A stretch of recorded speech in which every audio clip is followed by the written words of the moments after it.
समस्त को स्वागत और अभिनंदन। ये जो कालांश रही ये शिशु मान रखाएनी ये अभिभावक रखा जाए कारण आम आसंता सप्ताह गोटे कार्यक्रम विद्यालय जार नाम अच्छे घरोई विद्यालय प्रकल्प। यहाँ हूँ संपूर्ण प्राक्टिकल प्रायोगिक कालांश आ गुरुजी गुरुमा भी यही कालांश ने नहीं सारापर तुम मानक कहे कालांश नापी तेज से कालांश नमूना बर्तमान देखा आम केमी से कालांश ना निजे आम शिशु पाखे रखिक से कम करने पड़ो आ शिशु को आम गणवेश पिंधेबा जमी गुरुमा शिशु नहीं जो कार्य निर्वाह कर कालांश जड़े माँ तार शिशु नहीं सेमती कम कर छापा कम गोटे आम रखीचु। छापा कम ना हूँ कौन ना पाकुली छापा कम तो ये बेसी खर्च हेनी कौटू आम जोगाड़ करने व्यस्त हेबानी आम पाखे अलता थी उजाला थी केमी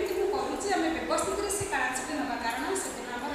कार्यकर्ता रे विद्यालय प्रधानाचार्य रे आम शिशु बाटिका गुरुमा मान रू तेणु मुझे करुँची आपमती घरे शिशु अभ्यास करें से दिन आपन को सूचना देते आप से कालांशटी ने प्रथम आम कौन करवा आम जहाँ जहाँ दरकार जिनस आम पाखे रखा। प्रथम कथा है गोटे आम ड्रॉइंग सीट रखा गोटे पापुली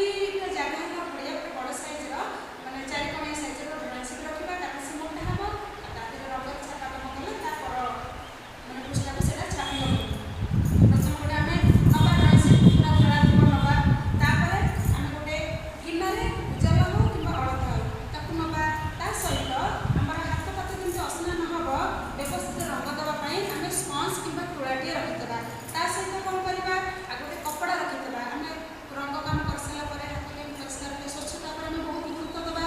आर केवल जे ये छापा कम करदे कम सरीगला से नुहे आम से कम के व्यवस्थित करवा सुंदर देखा करवा केमी बुद्धिर प्रयोग करवा आम परिष्कार परिच्छन्न रखिक काम करवा। प्रथम देख आम पेपर टी आगे आम तले पकईले शिशु सामने